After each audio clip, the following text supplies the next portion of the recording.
आइए दोस्तों, हम लोग बायोलॉजी का पूरा चैप्टर करेंगे। ठीक है, बायोलॉजी बिहार टीचर के लिए होगा, हर एग्जाम के लिए बहुत इंपॉर्टेंट है। हम लोग देखते हैं बायोलॉजी का पहला क्वेश्चन। वनस्पति विज्ञान और उसकी शाखाएं पहला चैप्टर है। पहला, बॉटनी शब्द की उत्पत्ति किस भाषा के शब्द से हुई है? बॉटनी शब्द की उत्पत्ति ग्रीक भाषा से हुई है। बॉटनी शब्द की उत्पत्ति किससे हुई है? ग्रीक से। वनस्पति शास्त्र का जनक किसे कहा जाता है? तो थियोफ्रेस्टस को। वनस्पति शास्त्र का थियोफ्रेस्टस को। ओके। फाइकोलॉजी में किसका अध्ययन किया जाता है? फाइकोलॉजी में का सवाल का फाइकोलॉजी में सवाल का पर्यावरण के अध्ययन जीव विज्ञान की किस शाखा के अंतर्गत आता है?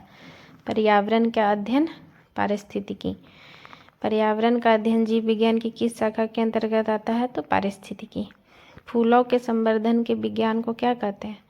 फूलों के संवर्धन के विज्ञान को फ्लोरिकल्चर कहते हैं। डेंड्रोलॉजी का संबंध किसके अध्ययन से है? डेंड्रोलॉजी का संबंध वृक्ष एवं झाड़ियाँ से होगा। डेंड्रोलॉजी का झाड़ियाँ से होगा। सी, पुष्पों का अध्ययन क्या कहलाता है? एंथोलॉजी। पुष्पों का अध्ययन एंथोलॉजी। जीवाश्म वनस्पति विज्ञान में अध्ययन किया जाता है। जीवाश्म का वनस्पति संवर्धन से संबंधित विज्ञान की शाखा को क्या कहते हैं? वनस्पति तो हॉर्टिकल्चर हो जाएगा। वनस्पति संवर्धन से संबंधित हॉर्टिकल्चर। जीवों व वातावरण की अंतर प्रक्रिया से संबंधित जीव विज्ञान की शाखा है पारिस्थितिकी। जीवों व वातावरण की अंतर अभिक्रिया से संबंधित जीव विज्ञान की शाखा है पारिस्थितिकी। वनस्पति विज्ञान की किस शाखा में शैवाल का अध्ययन किया जाता है? तो आपका फाइकोलॉजी में। फाइकोलॉजी में शैवाल का। स्पर्मोलॉजी में बीज का। स्पर्मोलॉजी में बीज का अध्ययन किया जाता है। सिल्वीकल्चर। सिल्वीकल्चर वन के विकास के लिए होता है। सिल्वीकल्चर वन के विकास के लिए। सिल्वीकल्चर वन के विकास के लिए। एग्रोएस्ट्रोलॉजी में घास का किया जाता है। एग्रोएस्ट्रोलॉजी में घास का किया जाता है। पेडोलॉजी में अध्ययन किया जाता है तो भूमि का। पीडोलॉजी में भूमि का। आनुवांशिकता व विभिन्नता के बारे में बताने वाले वनस्पति विज्ञान की शाखा है आनुवांशिकी। आनुवांशिकता व विभिन्नता के बारे में बताने वाला वनस्पति विज्ञान की शाखा है आनुवांशिकी। पौधे का नाम देने वाला विज्ञान क्या कहलाता है? वर्गीकी। पौधे का नाम देने वाला विज्ञान वर्गीकी। फलों का अध्ययन पोमोलॉजी। फलों का अध्ययन पोमोलॉजी हो जाएगा। परागकण का अध्ययन ये देख लीजिएगा। संसार में पौधे का वितरण का अध्ययन फाइटोजियोग्राफी। साग सब्जी उत्पन्न करने वाले अध्ययन कहलाता है ओरिकल्चर। वार्षिक वलय का अध्ययन कहलाता है डेंड्रोकोनोलॉजी। वार्षिक वलय का अध्ययन डेंड्रोकोनोलॉजी। बी हो जाएगा इसका आंसर। सजावटी वृक्ष तथा झाड़ियों के संबंध से संबंधित अध्ययन क्या कहा जाता है? आर्बोरिकल्चर। आर्बोरिकल्चर।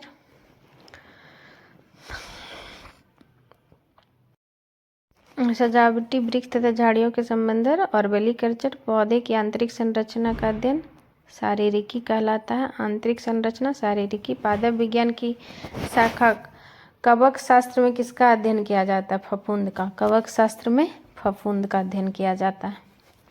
कवक शास्त्र में फफूंद का। वृक्ष संवर्धन किसका अध्ययन है? वृक्ष एवं वनस्पति की खेती का। वृक्ष संवर्धन वृक्षों एवं वनस्पति की खेती का। जीव द्रव्य के पृथक्करण एवं संयोजन से संबंधित वनस्पति विज्ञान की शाखा है टिश्यू कल्चर। जीव द्रव्य के पृथक्करण एवं संयोजन से संबंधित वनस्पति विज्ञान है टिश्यू कल्चर। डैश काई की तरह के प्रोटीन पौधे का अध्ययन है जो नम्र और आर्द्र वातावरण में बढ़ता है तो ब्रायोलॉजी। ब्रायोलॉजी को काई की तरह के प्राचीन पौधे का अध्ययन है जो नम्र आर्द्र वातावरण में बढ़ता है। कोशिका के वैज्ञानिक अध्ययन को क्या कहा जाता है? तो कोशिका के वैज्ञानिक अध्ययन को साइटोलॉजी कहा जाता है। विज्ञान की एक शाखा जो किसी पौधे के जीवन चक्र में समाविष्ट सभी आवधिक घटनाओं के अनुक्रम से संबंधित है, जो कि फसल की वनस्पति और प्रजनन विकास अवधि पर मौसम की गतिशील को समझने में सहायता करती है, उसे क्या कहते हैं? तो घटना विज्ञान। डैश जीव विज्ञान की एक शाखा है जिसमें कवक का अध्ययन किया जाता है। माइकोलॉजी में देख लीजिएगा दोस्तों, सारा आंसर दिया हुआ है। आप लोग को जो भी डाउट हो, जो भी नहीं समझ में आए, यहाँ पे आंसर इसका दिया हुआ है, आप लोग मिला सकते हैं। ओके।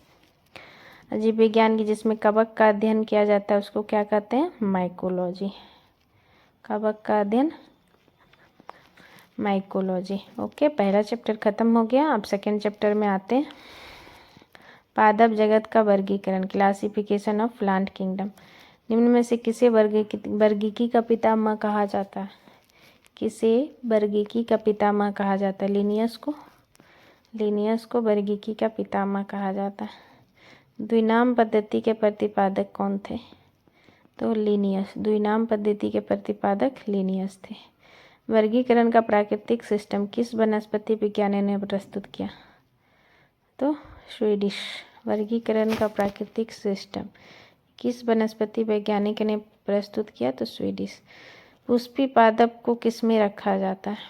तो फेनरोगैम्स में। पुष्पी पादप को किस में रखा जाता है? फेनरोगैम्स में। और पुष्पी पादप को किस में रखा जाता है? तो क्रिप्टोगैम्स। अपुष्पी क्रिप्टो, अपुष्पी फेनरोगैम्स। वर्गीकरण की आधारी इकाई है स्पेसीज। वर्गीकरण की आधारी इकाई है स्पेसीज। हाइड्रोफाइट्स होते हैं जलीय पौधे। हाइड्रोफाइट्स जलीय पौधे होते हैं। हाइड्रोफाइट जलीय पौधे। द्विनाम पद्धति का अभिप्राय पौधे के नामों को दो शब्दों में लिखना जो बताते हैं उनके वंश और जाति का। वंश और जाति का। द्विनाम पद्धति में क्या बताता है? वंश और जाति का। जिन पौधे पर बीज बनते किंतु पुष्प नहीं लगते क्या कहलाते हैं? अनावृत बीज। जिन पौधे पर बीज बनते किंतु पुष्प नहीं लगते उसको अनावृत बीज कहते हैं। ठीक है। जीवाणु की खोज किसने की? तो लीवेनहॉक ने। जीवाणु की खोज किसने की? लीवेनहॉक ने। जीवाणु से संबंधित निम्न कथन में कौन सही है? अधिकांश जीवाणु विविध पोषी होते हैं किंतु कुछ स्वपोषी होते हैं। सी हो जाएगा। अधिकांश जीवाणु विविध पोषी होते हैं किंतु कुछ स्वपोषी होते हैं। जीवाणुओं को पौधे माना गया है क्योंकि इसमें कठोर कोशिका वृत्ति होती है। जीवाणुओं को पौधे माना गया है क्योंकि इसमें कठोर कोशिका वृत्ति होती है। जीवाणुविक कोशिकाओं में नहीं होता। सूत्रकणिका।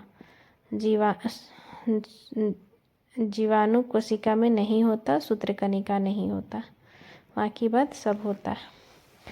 जीवाणु कोशिका में सूत्रकणिका। जीवाणुओं की साधारण आकृति क्या होती है? छड़ी रूप। जीवाणु की साधारण आकृति क्या होती है? छड़ी रूप। वे जो जीवाणु आकार में सबसे छोटे होते हैं क्या कहलाते हैं? गोलाणु। जो जीवाणु आकार में सबसे छोटे होते हैं गोलाणु कहलाते हैं। एक गोल जीवाणु कहलाता है कोकस। एक गोल जीवाणु कोकस कहलाता है। एक सर्पिल जीवाणु स्पाइरिलम। गोल कोकस, सर्पिल, स्पाइरिलम। वास्तविक केंद्रक किस में अनुपस्थित होता है? तो जीवाणु में। वास्तविक केंद्रक जीवाणु में अनुपस्थित होता है। वास्तविक केंद्रक जीवाणु में। बैक्टीरिया में वास्तविक केंद्रक नहीं पाया जाता, जीवाणु में। कौन सर्वाधिक संख्या में पाए जाते हैं? जीवाणु। कौन सर्वाधिक संख्या में? तो जीवाणु। बैक्टीरिया में पाया जाने वाला प्रकाश संश्लेषण क्या कहलाता है? वर्णकीलवक। पाश्चर प्रसिद्ध है रोगों की जर्म थ्योरी के लिए। पाश्चर प्रसिद्ध है रोगों की जर्म थ्योरी के लिए। सबसे छोटा जीव कौन सा है? माइकोप्लाज्मा। सबसे छोटा जीव माइकोप्लाज्मा। जो जीवाणु सीधे ही वायुमंडलीय नाइट्रोजन को नाइट्रोजन के यौगिक में बदलते हैं क्या कहलाते हैं? नाइट्रोजन स्थिरीकरण जीवाणु। जो जीवाणु सीधे ही वायुमंडलीय नाइट्रोजन को नाइट्रोजन के यौगिक में बदलते हैं। मूल ग्रंथिकाओं यानी रूट नोडल्स पाए जाते कुछ लेग्यूमिनस पादप तथा कुछ अन्य पौधे में भी। मूल ग्रंथिकाएँ पाई जाती हैं, कुछ लेगुमिनस पादप तथा कुछ अन्य पौधे में भी। अधिक नमक वाले अचार में जीवित जीवाणु नहीं रह पाते, क्योंकि ये जीव द्रव कुंचित हो जाते हैं और इस तरह मर जाते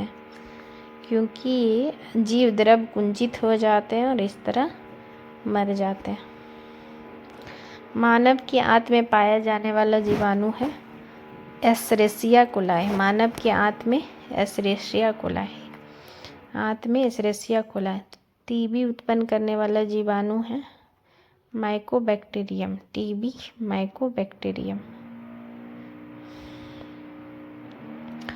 भोजन की विषाक्तता उत्पन्न होती है क्लस्ट्रीडियम बोटुलिनम द्वारा। एंटीबायोटिक अधिकांश प्राप्त होते हैं अधिकांशतः प्राप्त होते हैं जीवाणु से। यदि एक जीवाणु कोशिका प्रति 20 मिनट में विभाजित होती तो 2 घंटे में कितने विभाजित होंगे? 64। 2 घंटे में 64। यदि एक जीवाणु नाइट्रोजन यौगिकीकरण में निम्न में कौन सी फसल सहायक है? नाइट्रोजन यौगिकीकरण में फली।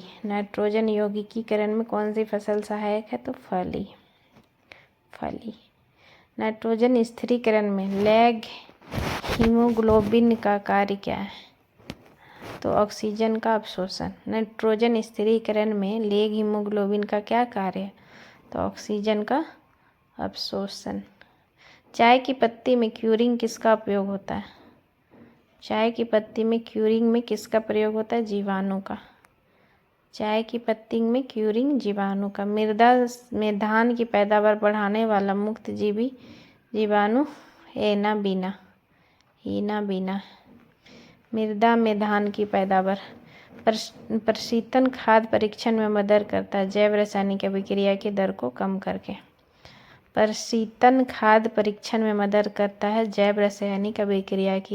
कम करके।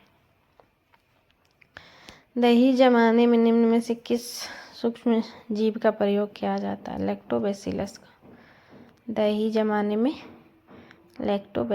का। निम्न में किसके द्वारा दूध खट्टा होता है? तो बैक्टीरिया के द्वारा। बैक्टीरिया। दूध के दही के रूप में जमने का कारण है लैक्टोबैसिलस।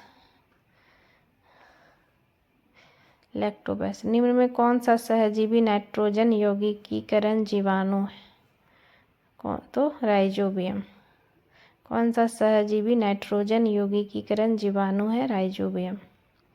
सर्वप्रथम विषाणु की खोज किसने की?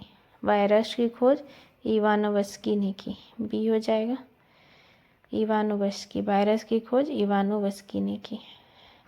विषाणु माने जाते हैं सजीव और निर्जीव के बीच एक ट्रांजिशनल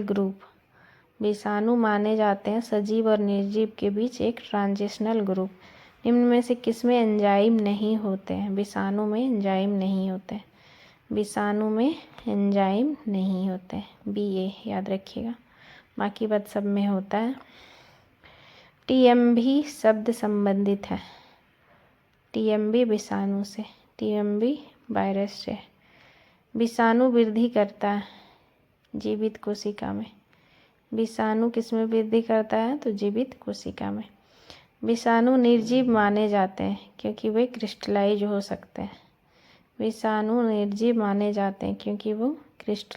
सकते हैं। एंजाइम अनुपस्थित होते हैं विषाणु में। विषाणु में क्या होता है? न्यूक्लिक एसिड और प्रोटीन। आलू में मोजेक रोग का क्या कारण है? वायरस है। शैवाल विज्ञान किसका अध्ययन किया जाता है? तो शैवाल का। शैवाल विज्ञान में शैवाल की कोशिका भित्ति किसकी बनी होती है? तो सेलुलोज की। शैवाल की कोशिका भित्ति सेलुलोज की बनी होती है। हाइड्रा की शराबी कोशिकाओं में कौन सा सहजीवी शैवाल मिलता है? यूक्रेला। हाइड्रा की शराबी कोशिका में यूक्रेला। सरगोसो समुद्र का नाम पड़ा शैवाल के कारण, सारगेसो शैवाल के कारण। गलकंड रोग से बचा जा सकता है और कुछ समुद्री खरपतवार खाने से इसका इलाज होता है। इसमें से प्रचुर मात्रा में क्या होता है? आयोडीन होता है।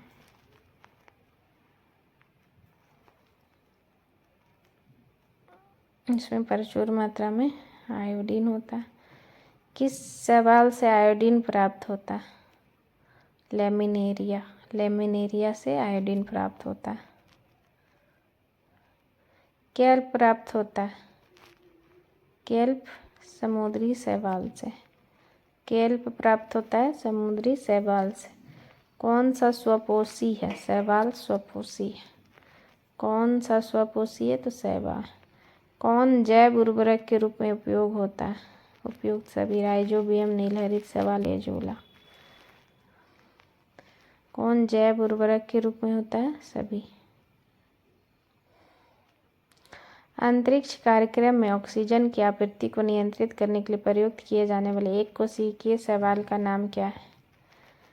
क्लोरेला। अंतरिक्ष कार्यक्रम में ऑक्सीजन की आपूर्ति को नियंत्रित करने, क्लोरेला। लाल सागर का लाल रंग किसकी उपस्थिति के कारण होता है? शैवाल की उपस्थिति के कारण। लाल सागर का लाल रंग। एगार एगार किससे प्राप्त होता है? शैवाल से। एगार एगार शैवाल से। वनस्पति जगत के हरे गैर हरित विषम पोषित पौधे में होते हैं फंजाई। Okay, fungi. कवकों की कोशिका भित्ति किसकी बनी होती है? काइटिन व हेमी सेल्यूलोज की। कवक की कोशिका भित्ति काइटिन व हेमी सेल्यूलोज की। कवकों की कोशिका भित्ति बनी होती है काइटिन व हेमी सेल्यूलोज की। कवक द्वारा रिजर्व भोज्य पदार्थ किस रूप में संचित होता है? कवकों द्वारा तो ग्लाइकोजेन के रूप में। कवक द्वारा रिजर्व भोज्य पदार्थ किस रूप में संचित होते हैं? तो ग्लाइकोजेन के रूप में। सभी कवक सदैव क्या होते हैं? विविध पोषी। सभी कवक सदैव होते हैं विविध पोषी। माइकोराइजा सहजीवी संबंध किसके मध्य? कवक और उच्च पौधे की जड़ों। माइकोराइजा कवक व उच्च पौधे की जड़ों। वृक्षों की छालों पर उगने वाले कवक क्या कहलाते हैं? वृक्षों की छालों पर उगने वाले कवक कॉर्टिकोल्स कहलाते हैं। वृक्षों की छालों पर उगने वाले कवक कॉर्टिकोल्स। गोबर पर उगने वाले कवक कैप्रोफिल्स। गोबर पर उगने वाले कैप्रोफिल्स। किसमें क्लोरोफिल नहीं होता? निम्न में से किसमें क्लोरोफिल नहीं होता? कवक में क्लोरोफिल नहीं होता। कवक में क्लोरोफिल नहीं होता, बाकी बात सब में होता है। किसमें क्लोरोफिल नहीं होता? कवक में। आलू का लेट ब्लाइट उत्पन्न होता है। आलू का लेट ब्लाइट फाइटोफथोरा इन्फेस्टेस द्वारा।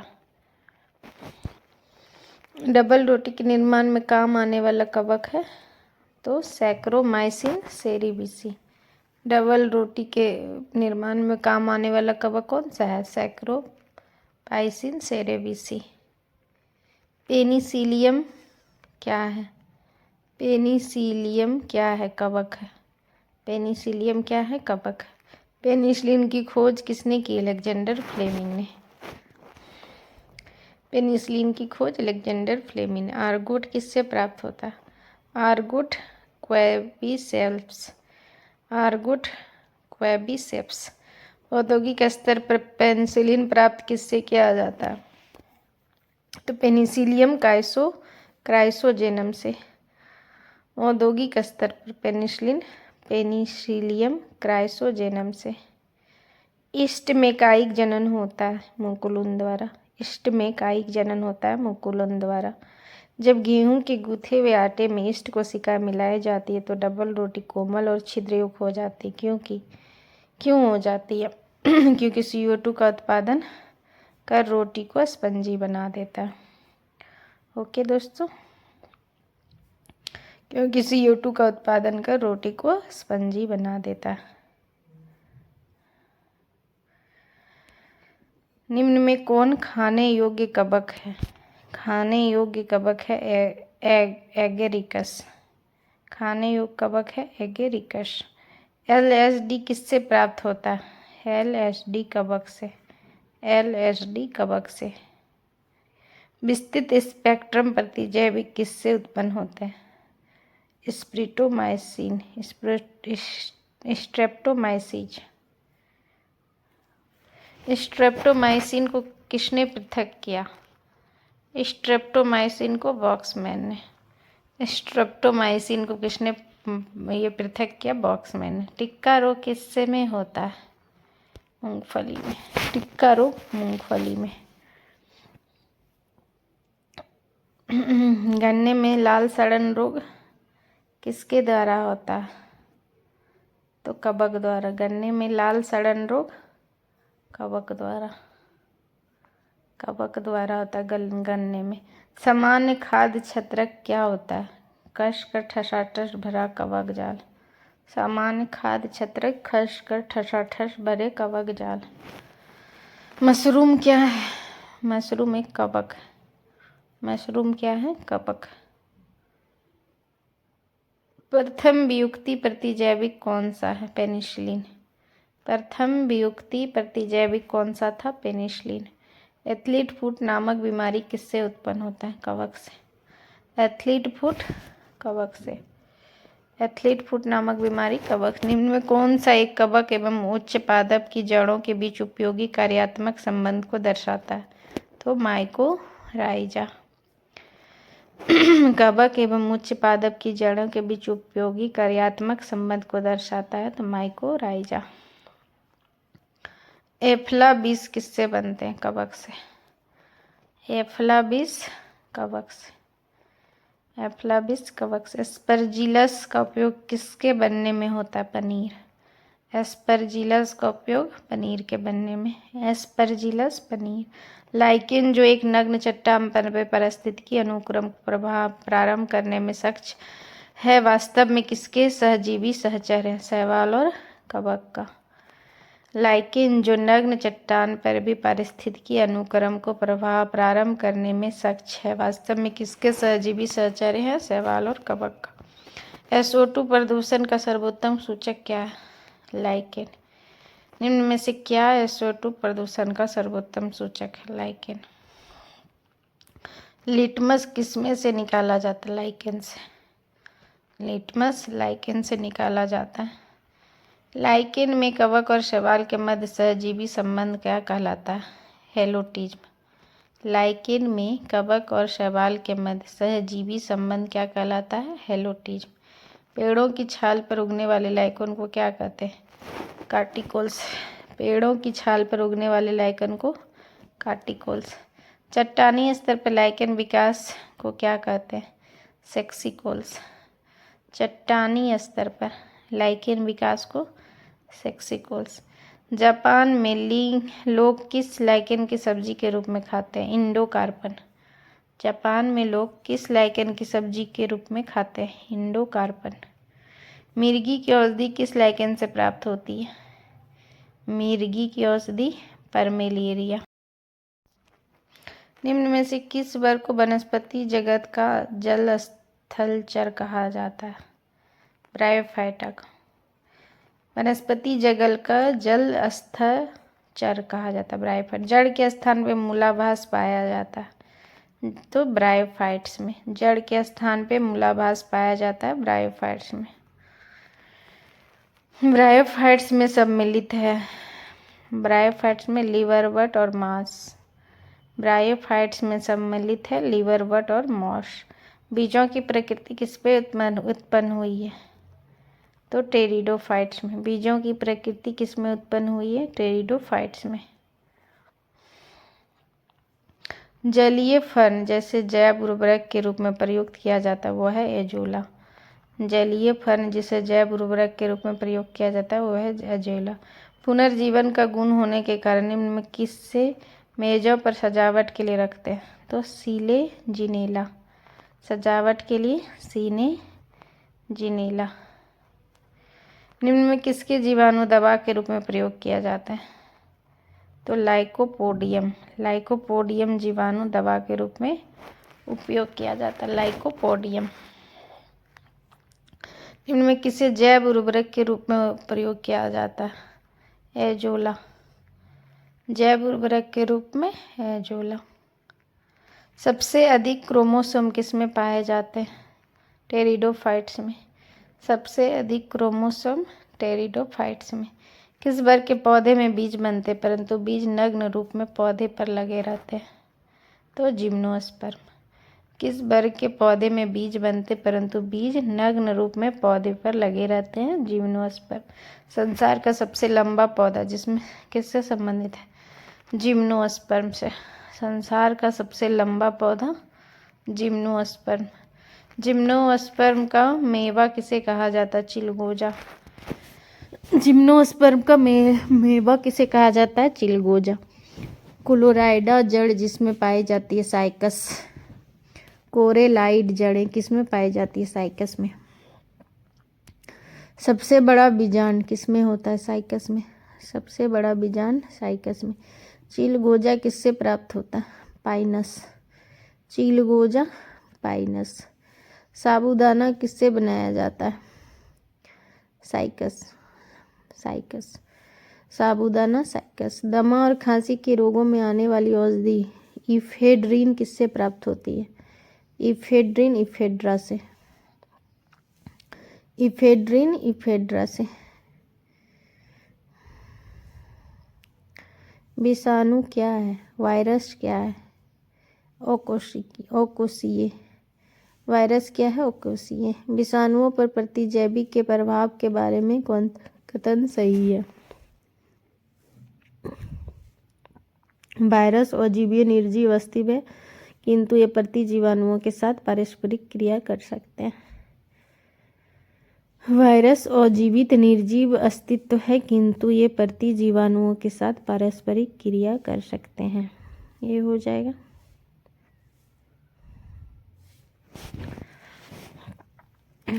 तेल प्रदूषण के नियंत्रण में प्रयुक्त होने वाला सुपर बग क्या है? जीवाणु विकृति। तेल प्रदूषण के नियंत्रण में प्रयुक्त होने वाला सुपर बग क्या है? जीवाणु विकृति। इसमें से कौन प्रदूषण संकेतक पौधा है? लाइकेन। लाइकेन जो है प्रदूषण संकेतक पौधा। निम्न में से किसे जैविक खाद के रूप में प्रयोग किया जाता है? एजोला। एजोला जो है जैविक खाद के रूप में। निम्न में कौन सा जैविक नाइट्रोजन निर्धारण से संबंधित है? नीला हरा शैवाल। कौन सा जैविक नाइट्रोजन निर्धारण से संबंधित है? नीला हरा शैवाल। पादप जगत में निम्नलिखित विष्टियों में से कौन सा मुख्यतः जलीय है? तो शैवाल। कौन सा मुख्यतः जलीय है? शैवाल। निम्न में से पौधे के किस हिस्से से विभेदीय काय नहीं होता? थैलेफाइटा। निम्न में से पौधे के किस हिस्से से विभेदीय काय नहीं होता? थैलाफाइटा। निम्न में से किसे जिम्नोस्पर्म के तहत वर्गीकृत किया गया? पाइनस को। जिम्नोस्पर्म के तहत वर्गीकृत किया है पाइनस। लिटमस विलियन बैंगनी रंग का एक रंजक होता है जिसे डैश वर्ग के पौधे से निकाला जाता है? थैलेफाइटा। लिटमस विलियन बैंगनी रंग का ऐसा रंजक होता है जिसे थैलेफाइटा वर्ग के पौधे से निकाला जाता है। निम्न में से किसे हरित शैवाल भी कहा जाता है? तो क्लोरोफाइसी। हरित शैवाल किसे कहा जाता है? क्लोरोफाइसी। कौन किंगडम फंगी से संबंधित नहीं है? तो यूग्लिना नहीं है, बाकी बात सब है। ओके दोस्तों, 2 चैप्टर हम लोग कंप्लीट कर लिए। अब हम लोग 3rd चैप्टर की ओर आएंगे। Plant morphology. प्लांट मॉर्फोलॉजी यानी पादप और कार्यकी। ओके। मूलांकुर रेडिकल के अतिरिक्त पौधे के किसी भी भाग से विकसित होने वाली जड़ें कहलाती है? मूलांकुर यानी अपस्थानिक मूल। अपस्थानिक मूल। रेडिकल के अतिरिक्त पौधे के किसी भी भाग से विकसित होने वाली जड़ अपस्थानिक मूल कहलाता है। रेडिकल में विकसित होने वाली जड़ कहलाती है मूलांकर में मूसलाजड़। मूलांकर में मूसलाजड़ ठीक है, मूलांकल में मूसलाजड़। श्वसन मूल मिलती है जूसिया में। श्वसन मूल मिलती है जूसिया में। ऊपरी रोही मूल मिलती है आर्किडस में। ऊपरी रोही मूल मिलती है आर्किडस में। डहेलिया की जड़ें होती हैं कंदील तथा पुलकित। डहेलिया की जड़ें होती हैं कंदील तथा पुलकित। न्यूमेटाफोर्स प्रायः मिलती है मैंग्रोव पादप में। न्यूमेटाफोर्स प्रायः मिलती है मैंग्रोव पादप में। आर्किड्स में बिलोमेन जड़ें होती है नमी अवशोषित करने के लिए। आर्किड्स में बिलोमेन जड़ें होती है नमी अवशोषित करने के लिए। निम्न में कौन सा एक जड़ नहीं है? आलू एक जड़ नहीं है। आलू क्या है? तना है। बाकी बात सब क्या है? जड़ है। अवस्थम मूल यानी स्टील रूट पाई जाती है। अवस्थम मूल गन्ने में। स्टील रूट अवस्थम मल यानी स्टील रूट गन्ने में। स्थम मल पाई जाती है। स्थम मूल औपस्थनिक जड़े में। स्थम मूल औपस्थनिक जड़े में। जड़ें विकसित होती है मूलांकुर से। जड़ें विकसित होती है मूलांकुर से। गाजर है एक जड़। गाजर है एक जड़। कौन सा पादप का मुख्य अवशोषक अंग है? केवल जड़। मुख्य अवशोषक अंग केवल जड़। बरगद के पेड़ के तने से लटकने वाली मोटी जड़ें होती है स्तंभ मूल। बरगद के पेड़ के तने से लटकने वाली मोटी जड़ें कहलाती है स्तंभ मूल।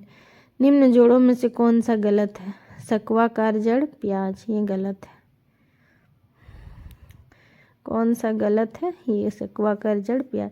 कुसुम्बूल जड़ सल्मस तर्करूपी जड़ मूली श्वसन मूल मैंग्रोव पौधे, ये हो जाएगा। ओके। श्वसन मूल पाई जाती है किसमें? श्वसन मूल पाई जाती है राइजोफेरा में। श्वसन मूल राइजोफेरा में पाई जाती। श्वसन मूल राइजोफेरा में। पान की लता में बनने वाली जड़ कौन सी होती है? आरोही जड़। पान की लता में आरोही जड़। श्वसन मूल राइजोफेरा। आलू का खाने योग्य भाग? तना। आलू का तना। पर्णकाय स्तंभ एक रूपांतर है। पर्णकाय स्तंभ एक रूपांतरण है तना का। पर्णकाय स्तंभ एक रूपांतरण है तना का। नागफनी में प्रकाश संश्लेषी कार्य होता है पर्णकाय स्तंभ द्वारा। नागफनी में प्रकाश संश्लेषी कार्य होता है पर्णकाय स्तंभ द्वारा। निम्न में कौन एक तना? आलू। आलू एक तना। पत्ता गोभी खाद्य पदार्थ का संग्रह कहाँ करता है? पत्तियाँ में। पत्ता गोभी खाद्य पदार्थ का संग्रह पत्तियाँ में करता है। आलू भूमिगत रूपांतरित तना होता है जिसे कहा जाता है कंद। आलू कंद है। निम्न में से क्या तने का रूपांतरण नहीं है? तो शकरकंद का कंद। क्या तने का रूपांतरण नहीं है? तो शकरकंद का कंद। बाकी सब है।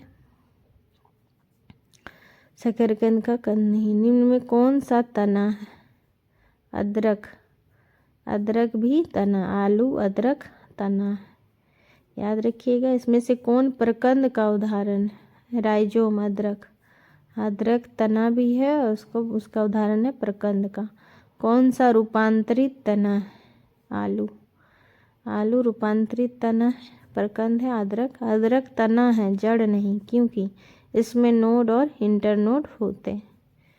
अदरक में क्या होते हैं? इसमें नोड और इंटरनोड होते हैं। निम्न में किसकी पत्ती में पर्णदल प्राय न्यूनीकृत होता है? शुष्कोद्भिद में। किसकी पत्ती में पर्णदल प्राय न्यूनीकृत होता है? शुष्कोद्भिद में। कैक्टस में मूल किसका उदाहरण है? पत्ते का। कैक्टस में सूल किसका रूपांतरण है? पत्ते का। घटपर्णी के विभिन्न भागों में कौन सा एक घट में रूपांतरित होता है? पत्ता। पुष्पों का अध्ययन। पुष्पों का अध्ययन क्या कहलाता है? एंथोलॉजी। फल का पोमोलॉजी होता है, याद रखिएगा।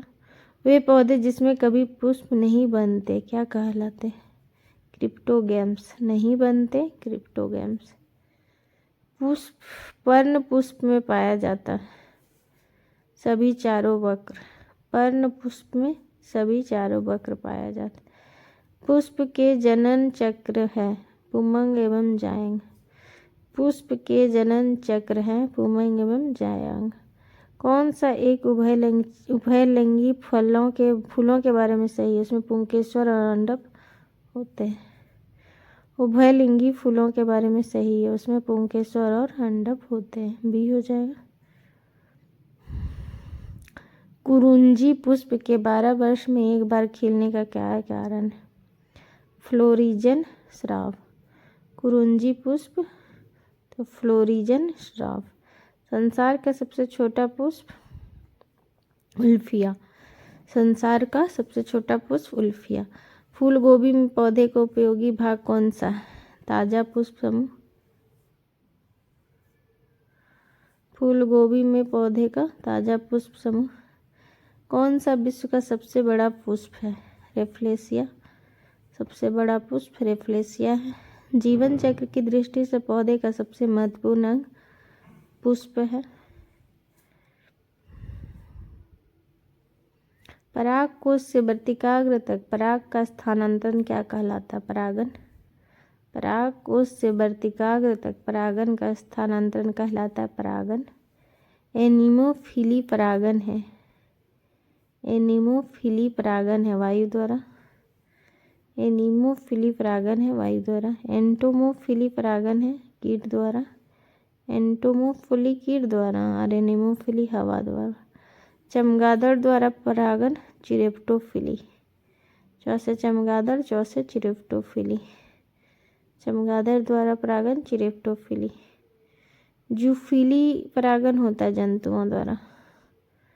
जूफिली जंतुओं द्वारा। पक्षियों द्वारा परागन की प्रक्रिया को क्या कहते हैं?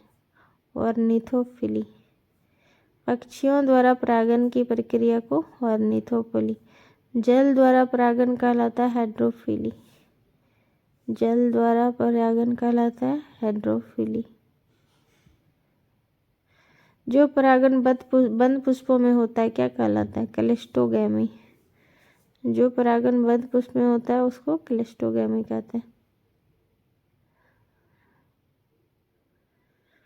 परागन लाभदायक होता है क्योंकि इसके कारण अच्छी संतान। वर्तिकाग्र सदैव खुरदरा एवं चिपचिपा होता है कीट परागित पुष्पों में। वर्तिकाग्र सदैव खुरदरा एवं चिपचिपा होता है कीट परागित पुष्पों में। घोंगे यानी स्नेल द्वारा परागन कहलाता है मेलिकोफिली। घोंगे के द्वारा परागन मेलिकोफिली कहलाता है। सुगंधित पुष्प में परागन किसके द्वारा होता है? कीट द्वारा। सुगंधित पुष्प में परागन कीट द्वारा। सुगंधित पुष्प में परागन कीट द्वारा। परागन है अपूर्ण विकसित नर युग्मोद्भिद। अपरागन है अपूर्ण विकसित किसी प्रारंभिक पुष्प में अंकुरित होने वाला पराग कण बीजांड में पहुंचने से पहले जायांग के कई भागों से होकर गुजरते। नीचे जायांग के भागों की सूची विभिन्न संयोजन में दी है। इस संयोजन के लिए चुनिए जो पराग नलिका पथ सही यात्रा को दर्शाता है। वर्तिकाग्र, वर्तिका, अंडाशय। वर्तिकाग्र, वर्तिका, अंडाशय, बी हो जाएगा।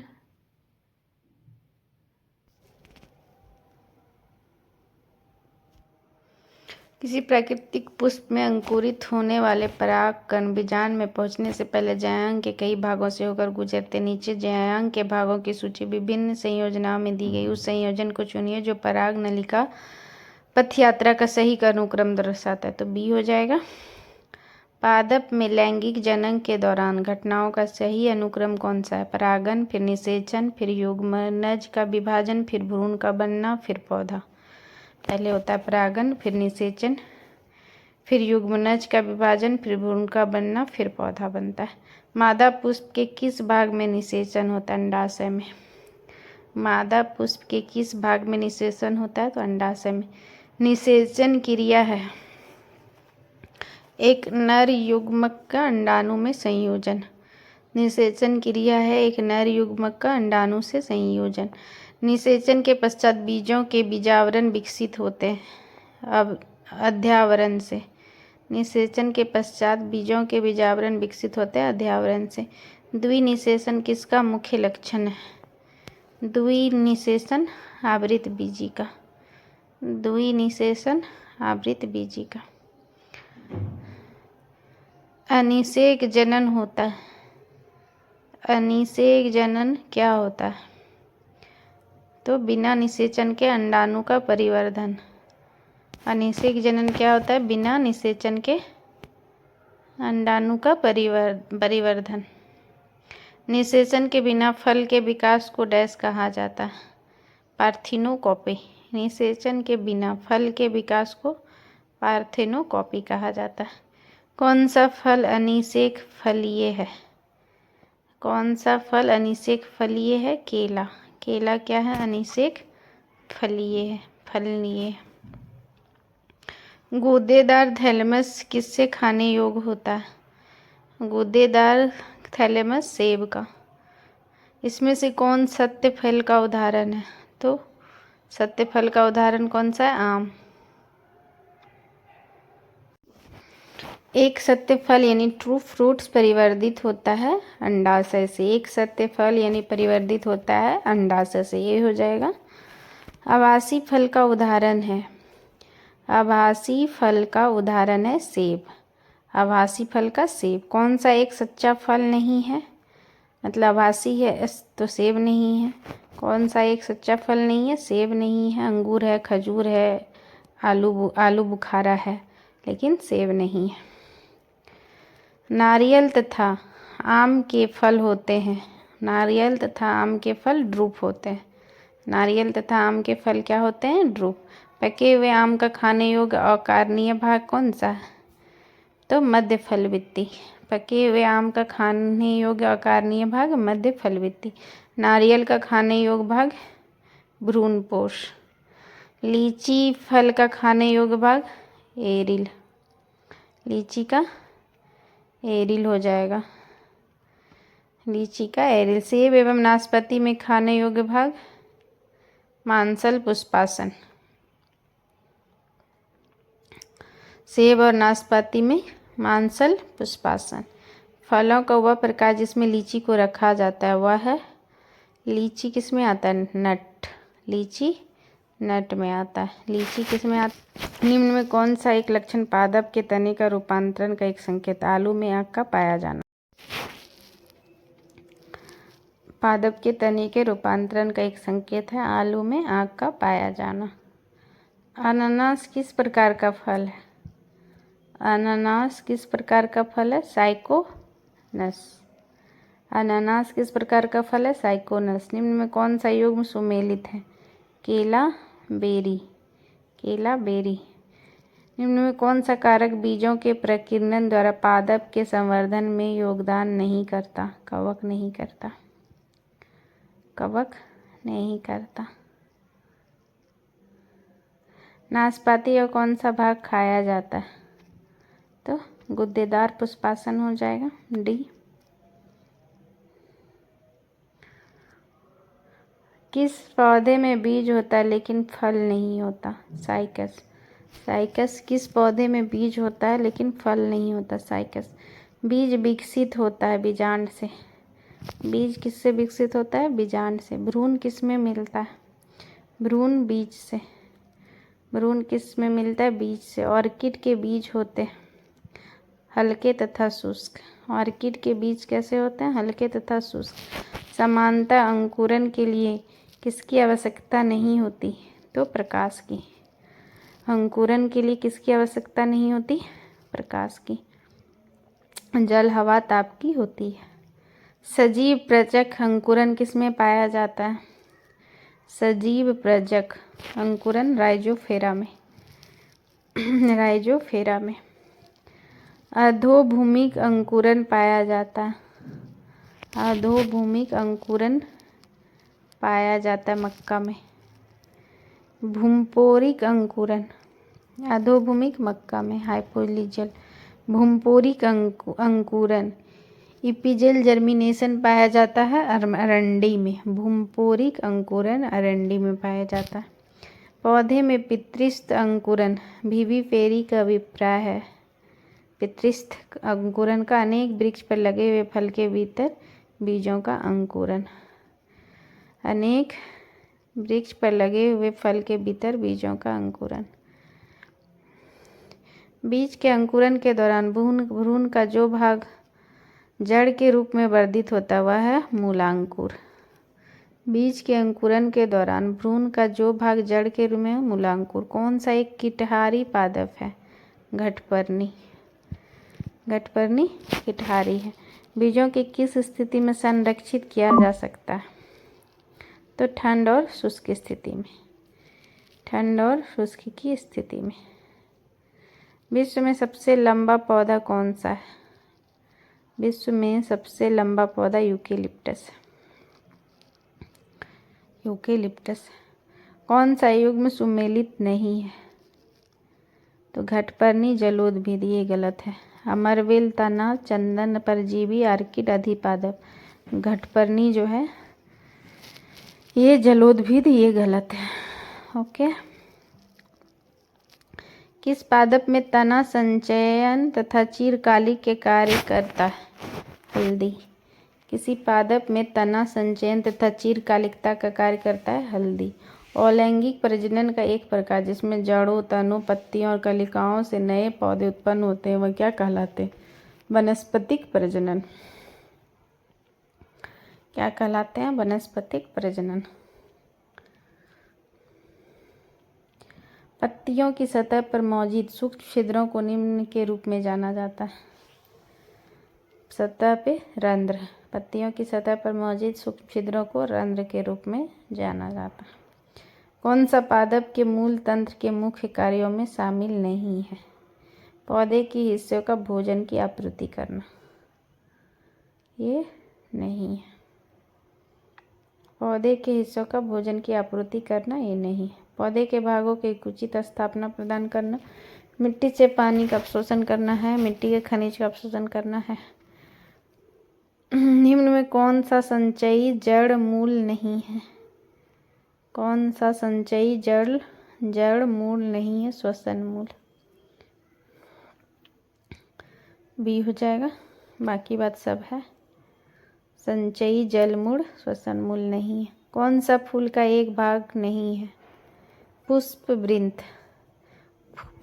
फूल का एक भाग नहीं है, पुष्पवृंत। बाह्य दल है, स्त्री केसर है, पुंकेसर है, ये नहीं है पुष्पवृंत। पुष्प का कौन सा भाग स्त्री केसर के शीर्ष पर चिपचिपी सतह है जो पराग को फंसा कर रखता है? वर्तिकाग्र। जो पराग को फंसा कर रखता है, वर्तिकाग्र। हाइड्रोफाइट्स में पाए जाने वाले विशेषीकृत न्यूमेटोफोर्स कहलाते हैं मूल।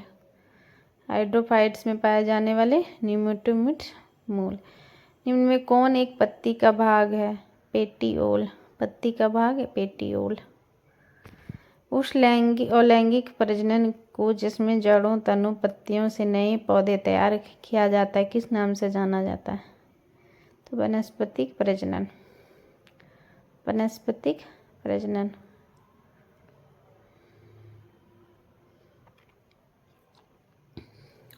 उत्तर मिला लीजिएगा। 4 नंबर। आवृत बीजी की वर्गीकी। निम्न में से किसको वर्गीकी का जनक कहा जाता है? लिनियस को। सिस्टेमा नेचुरल पुस्तक किसने लिखी? लिनियस ने। वर्गीकरण की सबसे छोटी इकाई क्या है? जाति। वर्गीकरण की सबसे छोटी इकाई जाति है। आलू किस कुल से संबंधित है? सेलेनेसी। आलू सेलेनेसी है। कपास। कपास मालवेसी है। कपास मालवेसी है। बैगन। बैगन किस कुल का है? सोलेनेसी है। कपास मालवेसी, बैगन सोलेनेसी। कपास के पौधे का वंशीय नाम क्या है? कपास के पौधे का तो गैसोपियम। कपास के पौधे का वंशीय नाम गैसोपियम है। आम का वनस्पतिक नाम मैंगाफेरा इंडिका। अनाज वाले पौधे किस कुल से संबंधित है? ग्रैमिनी। गेहूं के पौधे का वनस्पतिक नाम क्या है? गेहूं के पौधे का वनस्पतिक नाम ट्रिटिकम एस्टिवम है। गेहूं के पौधे का। दलहनी पौधे संबंधित है लेग्यूमिनेसी से। दलहनी पौधे लेग्यूमिनेसी से संबंधित है। सबसे बड़ा कुल है कंपोजिटी। सबसे बड़ा कुल कंपोजिटी। मूंगफली का वनस्पतिक नाम क्या है? एरेकिस हाइपोजिया। मूंगफली का एरेकिस हाइपोजिया। चाय के पौधे का वनस्पतिक नाम क्या है? थिया साइनेंसिस। चाय के पौधे। तैल बीज ऑयल सीड वाली फसल किससे संबंधित होती है? क्रूसीफेरी। तैल बीज क्रूसीफेरी। मटर पौधा क्या है? शाक है। सबसे लंबा जीवित वृक्ष सिकोया। एट्रोपा बेलाडोना के किस भाग से बेलोडोना औषधि प्राप्त की जाती है? पत्ती से। एट्रोपा बेलोडोना के किस भाग से बेलोडोना औषधि प्राप्त की जाती है? पत्ती से। एफ्रेडा पौधे का कौन सा भाग एफ्रेडिन औषधि उत्पन्न करता है? तना। एफ्रेडिन औषधि तना। कपास के रेशे होते हैं बीजों के अधिचर्मी रोम। कपास के रेशे होते हैं बीजों के अधिचर्मी रोम। मोर्फिन निकाला जाता है पैपेवर सेमनीफेरस में से। मोर्फिन निकाला जाता है पैपेवर सेमनीफोरम से। केसर उत्पन्न होता है क्रोकस के वर्तिका और वर्तिकाग्र से। केसर उत्पन्न होता है क्रोकस के वर्तिका और वर्तिकाग्र से। भोजपत्र उत्पन्न होता है बेटुला की छाल से। लौंग क्या है? सूखे फूल। फूलगोभी के पौधे का कौन सा भाग खाया जाता है? तो पुष्पक्रम खाया जाता है।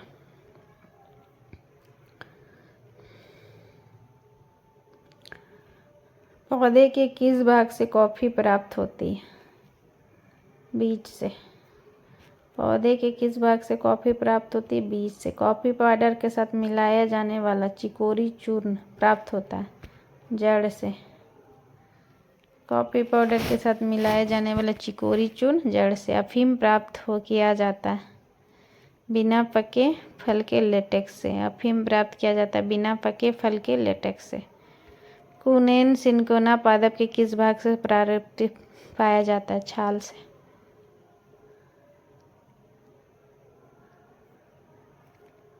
कुनेन छाल से। वर्तिका और वर्तिकाग्र उपयोगी उत्पाद होते हैं केसर में। हल्दी चूर्ण टर्मेरिक पौधे के किस भाग से प्राप्त होते हैं? तो शुष्क प्रकंद। हल्दी क्या है? शुष्क प्रकंद। हल्दी शुष्क प्रकंद। निम्न में कौन एक मानव निर्मित धान्य है? ट्रिटिकेल। विटामिन सी का अच्छा स्रोत आंवला होगा। सबसे पहले आंवला है। तंबाकू की पत्ती में होता है निकोटीन। उच्च रक्तदाब को रोकने हेतु औषधि प्राप्त होती है राउवुल्फिया जाति से। उच्च रक्तदाब को रोकने की औषधि राउवुल्फिया जाति से। भारत की प्रमुख धान्य फसल है चावल। दालें किसका एक अच्छा स्रोत है? प्रोटीन का। किस वनस्पति खाद्य में अधिकतम प्रोटीन होता है? सोयाबीन में। निम्न रेशों में से कौन पौधे के तने का उत्पाद नहीं है? तो पौधे के तने का उत्पाद कौन सा नहीं है? तो कपास नहीं है। पौधे का तने का कपास नहीं। कौन सी फल मृदा को हाइड्रोजन से भरपूर कर देती है? मटर।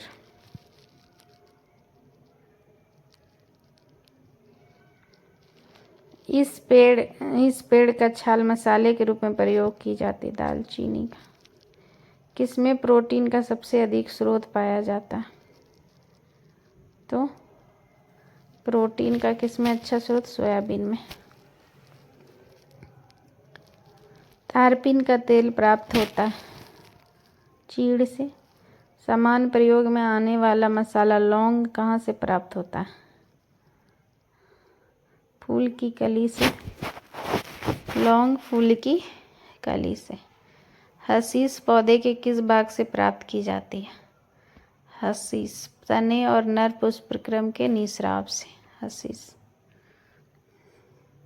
बांस को किसमें वर्गीकृत किया जाता है? बांस को घास में। धनिया के उपयोगी अंश होता है पत्ते और सूखे फल। पत्ते और सूखे फल। जैव ईंधन किसके बीज से प्राप्त होता है? जैव ईंधन जट्रोफा।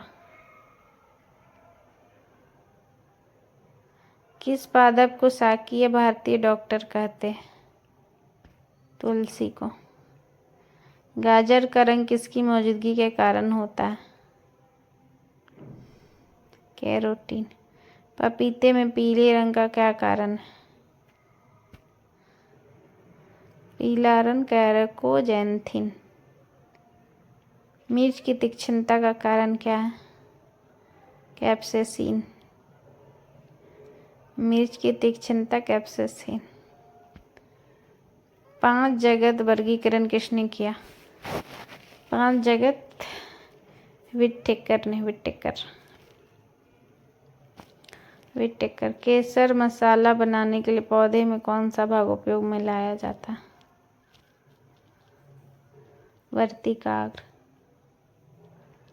वर्तिकाग्र। दालें पादप के किस कुल से प्राप्त होता है? दालें लेग्यूमिनेसी।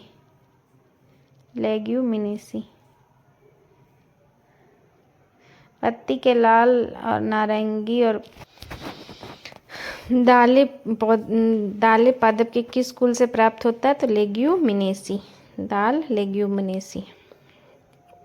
पत्ती का लाल और नारंगी और पीला रंग किसके कारण होता है? तो कैरोटीनॉइड। लाल नारंगी और पीला रंग कैरोटीनॉइड के कारण। वर्गीकरण की कैरोलस लीनियस प्रणाली है तो द्विपद है। कैरोलस लीनियस प्रणाली है द्विपद। कौन सा पदार्थ वृक्ष से प्राप्त किया जाता है? हींग जो है वृक्ष से प्राप्त किया जाता है। हींग प्राप्त की जाती है तने के साफ से। कैप्साइसिनोइड्स, कैरोटीनॉइड, फिनोलिक्स और विटामिन निम्न में किस खाद्य पदार्थ में पाए जाने वाले मुख्य रसायन हैं? तो मिर्च में। कैप्साइसिनोइड, कैरोटीनॉइड, फिनोलिक्स, विटामिन मिर्च में पाया जाता है। ओके दोस्तों, 4 चैप्टर कंप्लीट हो गया। उत्तर देख लीजिएगा।